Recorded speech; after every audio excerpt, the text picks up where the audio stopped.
500 plus occupations available in this one. Okay, more than 500 different types of visas we are handling here, and which one will be the right one for you to choose? That has to be done with thorough thinking process. Okay, so thank you, Mr. Nagbhushan. And at any process, at any point of time, did you think that you may not get your assessment through or something, or it's acting on your nerves? No. I don't feel, because the kind of paperwork that you were preparing and asking me to prepare, I think it was quite self-explanatory. And your wife being an IT professional as well, she has been quite helpful for you as a team. You have done to some extent. Yes, definitely. Okay, yeah.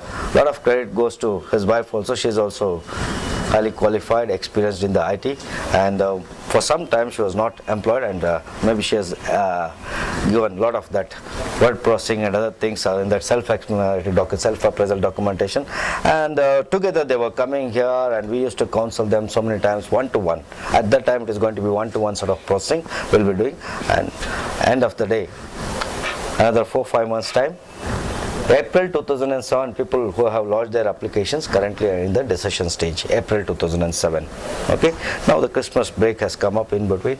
Next week, Monday onwards, the immigration offices will be opening up again, and the work will be starting as usual. Okay, madam, she is referred to me by one of my very close friend in Mangalore, and in fact there were about a group of 3 or 4 people who came to us, all our IT professionals, and we could not accept the case of those 3 or 4. She was the only one in that group, although referred by my very close friend. They're all cousins or relatives known to each other.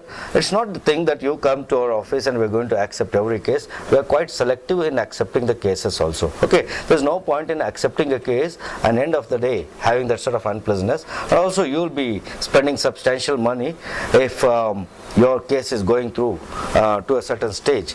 And we have in our office a very transparent business policy, wherein whatever you are going to pay, it must be paid on record into the company, and that will be properly documented by an agreement which will be having a money back guarantee bond. I think all of you have got all of those paperwork, isn't it? Okay, so end of the day, if your papers are not going through, in literal terms, if we are unable to get you the labeling in your passport, which is the so-called either with the work visa or the immigration visa, whatever it is, the company has an obligation, written obligation, that we have to give back substantial portion of the money what you have given to the company earlier on. So there's no point in processing such a case at all. So she was the only one we have accepted, and we have delivered the result for her as well. When was your residence application? Sometime in August, isn't it? It was, yeah.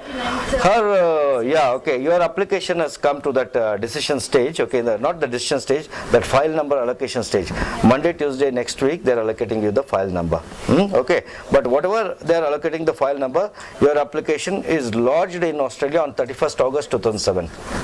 Okay, I got a communication just yesterday or day before about you from the department. Okay, so it's because of that stage wherein the people are in a depleted staff position in Australia at the moment. So next week sometime, Monday, Tuesday, you will be getting the file number. Okay, so 31st August, mid of September. Mid-September you got. Okay, are you sure? September I got my file number also. Okay, I'll tell you one thing. Okay, her application will be decided earlier to yours. Okay. Reason is her application is based on the legislation up to 31st August. Okay. 1st September onwards, new legislation. Her English language some score was an issue, and we had to, we got her skill assessment in our office on 27th of August 2007. We called her immediately. Come on, back up. Okay, in 1 day, 2 days, we have to ensure that your paper must be lodged to reach Australia by 31st August. Otherwise, she had to retake her IELTS, one English test, which will be costing 8,000 rupees. And to avoid that and other things, we filled up, the whole thing was done probably in 1 day or 1.5 days or something.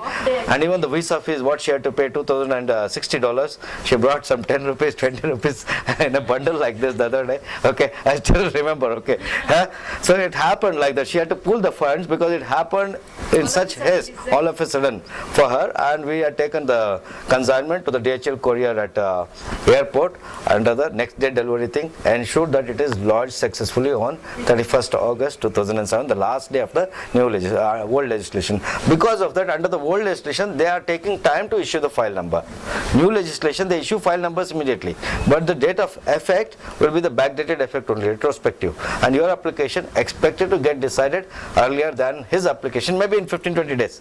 Could be.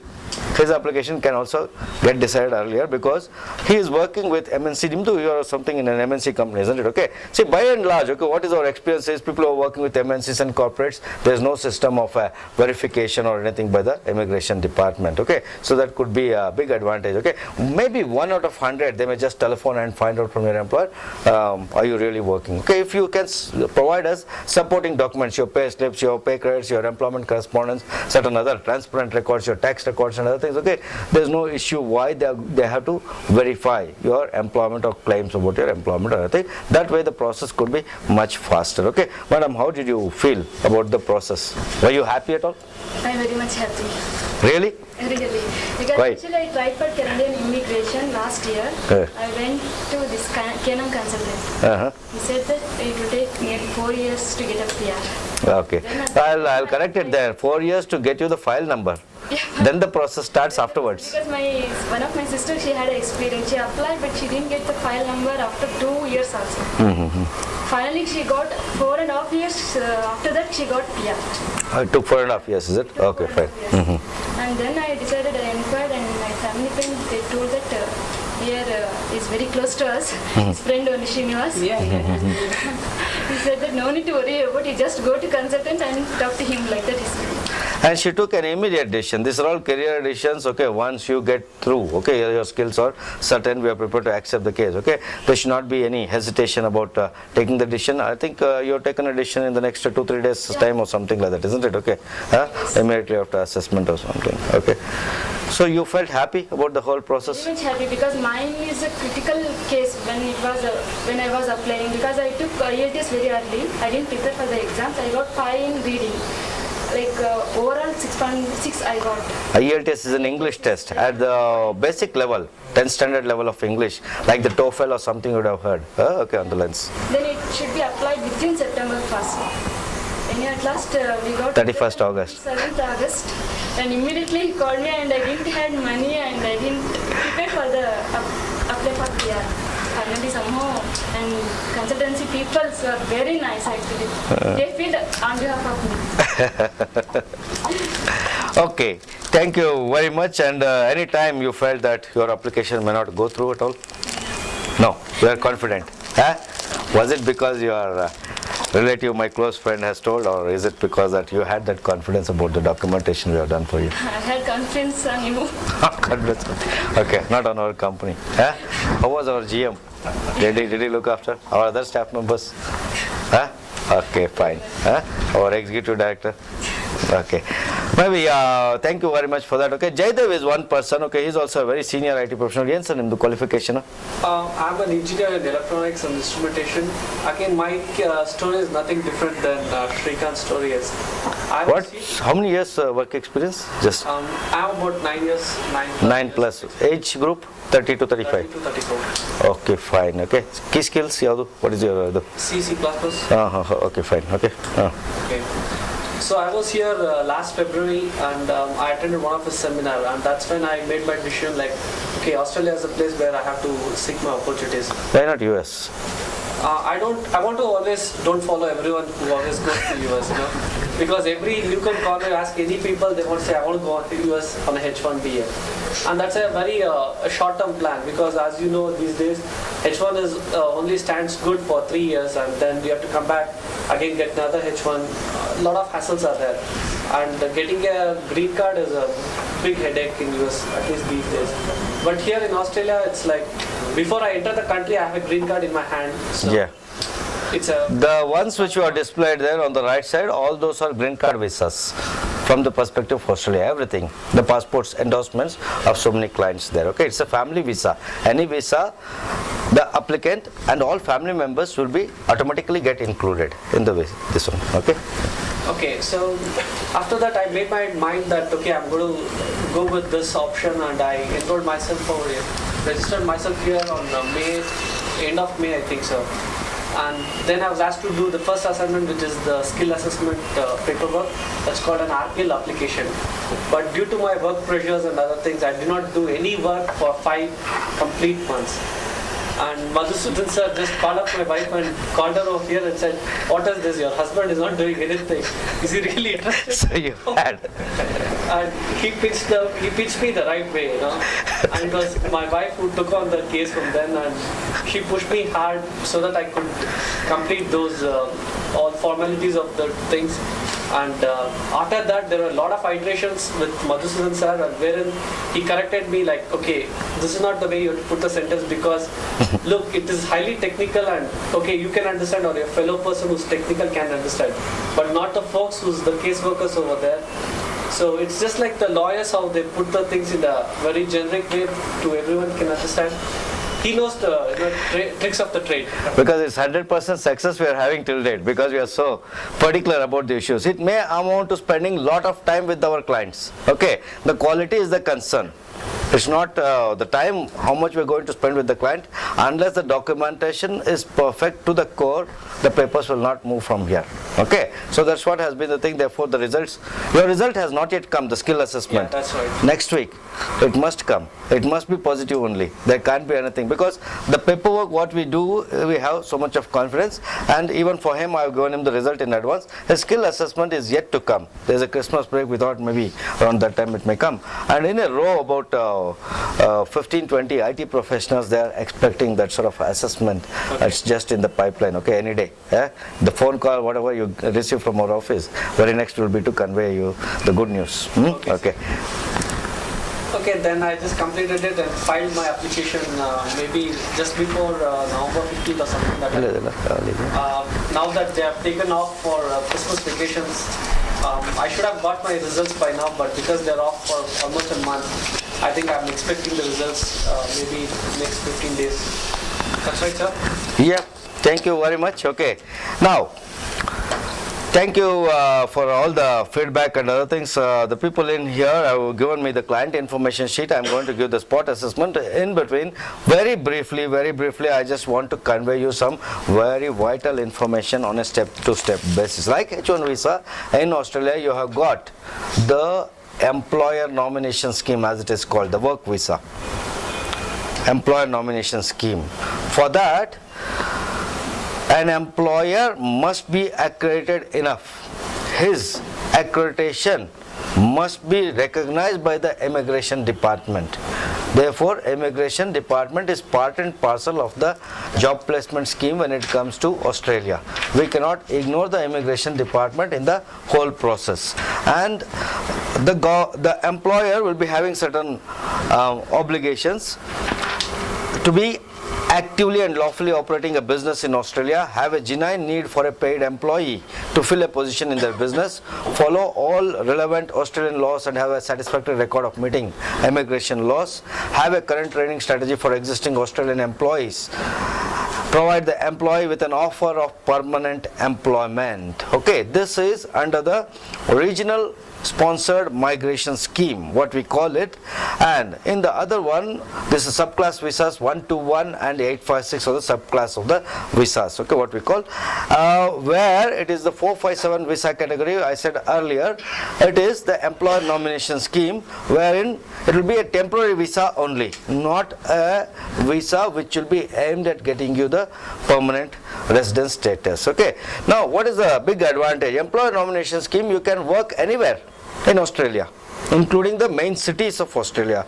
Under this visa, regional sponsored migration scheme, as it says, excluding those main cities, Sydney, no, Melbourne, no, away from that main city, away from the capital cities or something, they are defined, which are all the cities you are barred, okay, because they say that anyone wanting to come into Australia, everyone wants to come to Sydney, Melbourne, Perth, Brisbane. Who is going to go to other regions where there is a need and necessity for skilled migrants, okay? So therefore, they have devised this other prioritized scheme wherein the position must be a full-time, ongoing and available for a minimum period of 3 years. Provide working conditions that are no less favorable than provided under the relevant Australian legislation and awards or whatever. And the occupation must be listed into one of this listing, or within this listing so many occupations are there, and certain occupations were under ENSOL, Employer Nomination Scheme, occupation list it is called. Under that, whatever the occupations are there, only those occupations will be in a position to get the work visas. Okay. Now, all IT occupations are coming under the ENSOL listing, and also this listing called the MODL listing, which is the Migration Occupation in Demand listing. Okay, and also the employer must show not just his credibility, he must give a full-time job offer, or which should be a contractual job offer on full-time basis, and the sort of wages what you must be paid. The base wage must be, it can't be below than $57,300 per annum. That is minimum. Maximum is depending on a case-to-case basis. Okay. Now, the minimum salary levels are for gross annual salary and must not include the fringe benefits like accommodation or rental assistance, board, upkeep, meals or entertainment allowances, all those allowances and other things, incentives, bonuses or commissions, shares or bonus shares, travel, holidays, healthcare, insurance, vehicle or vehicle allowances, communications packages, living away from home allowance, superannuation contributions, any other non-salary benefits not included in the above with the exception of Medicare rebates. Medicare is something like the health. If you are going under the work visa, you will not be eligible for one form of medical insurance which the government of Australia will be giving, that is called the Medicare card. 100% inpatient, outpatient, you will be having the free treatment under that.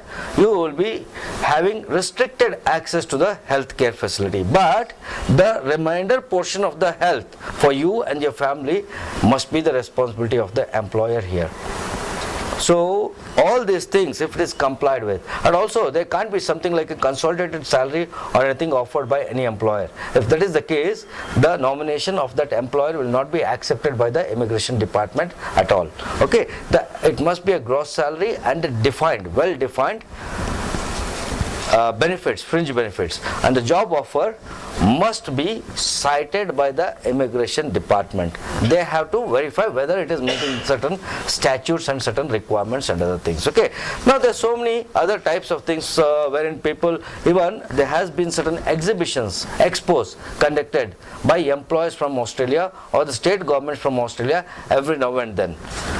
They have selected in India Chennai and Kolkata as two destinations. I think I got one of the paper here about the thing. They keep conducting such expos wherein they directly recruit the people.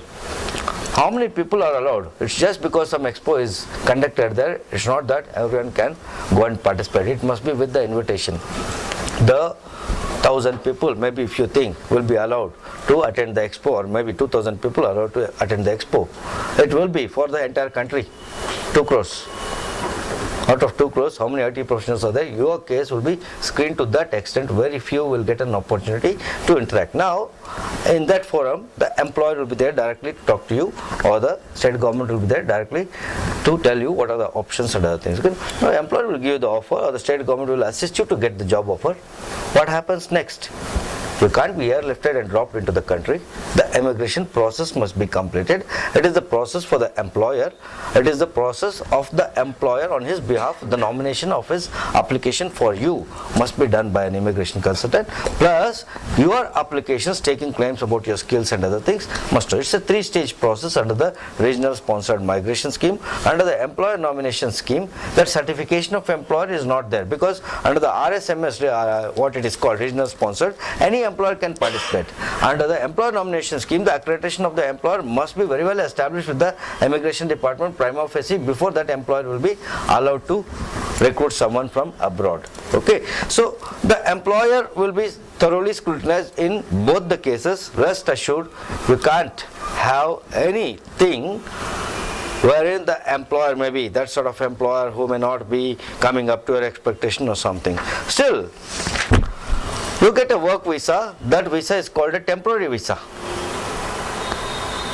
On record, temporary visa with the sponsorship of the employer cannot be terminated for haphazard reasons. But there are provisions within wherein such visas also could get cancelled. What happens after 6 months of going into the country? Your visa gets cancelled. Now you come back. Sir, you sent me. I don't know. I don't know who was the employer. I don't know what is. Okay, all this unpleasantness will be there. Okay, see this work visa for some reason. Okay, although at the initiativeness of the government or at the initiativeness of this private employers coming in here with the expos and other things conducted, for some strange reason has not been quite successful from the perspective of Australia, because Australian government, the whole processing time by and large it will be more or less the same, be it the work visa or the immigration visa. Now even for this there is something like a skill assessment, which is what they were telling earlier, the ACS, okay, which is the skill assessment which will certify that your skills are suitable for immigration to Australia, which is displayed across here. Okay, that process is the first stage of the pre-migration process. It is first stage of the immigration process. Okay, that must be completed. You must have a skill assessment. You must be less than 45 years of age in most cases. You must have the bare minimum English standards required to be called an IT professional in that country. Okay, exceptional circumstance allowed if your occupation is one among the skills coming under this. You need not have to undergo that process of skill assessment, but for that an application must be made and you have to get a specific exemption. Age, if you are above 45, no problem. Up to the age of 60, up to the age of 60 years also, you will be having the opportunity, provided the government considers that why some other person could not come into that position. Why means already there is a statute under the MODL, your skill comes under C++ or Java or something. This is a statute which the government of Australia has brought out. They say that this skill is not available in the country. So there is no need to specifically establish that even you are beyond 45 years of age, why can't you do this one? English language, they won't give exemption. The circumstances, the provisions provide that you can be given exemption for the English language. Normally it may not be considered for IT professionals because you are going as a professional into the country. Yours is a coveted position wherein the salaries here, I got a record which will say that the base salary can go as high as $165,000 also. $165,000 per annum. Minimum 57,000 base plus perks. That is what is Australia. Okay, definitely this is a welfare country. $165,000 into 35. 57 lakh, 60 lakh sort of salary divided by 12. If you're thinking, okay, what 5 lakh salary also, it can go up to that. Okay, that is what is Australia. Coming up to a low of 57,300. Think that. Worst case, 57,300 into approximate, notionally we convert 35 rupees. 2 lakh divided by 12. Okay, 1,67,125 rupees is the lowest base salary. 5 lakhs in and around could be as high as the salary you could be offered for an IT professional. Anywhere you can fit into it depending on your trades. In Australia, what I've seen, 7 long years I've stayed there, the communication, whether you are bold enough, if you can communicate well in India, okay, the same, not necessarily that you should have that accent or anything like that, if you can present your case to that prospective employer or someone, you are in the game. Okay, because the skill is there as a requirement in the country, and apart from the skill, there is a need and necessity for human resource in this country. The whole of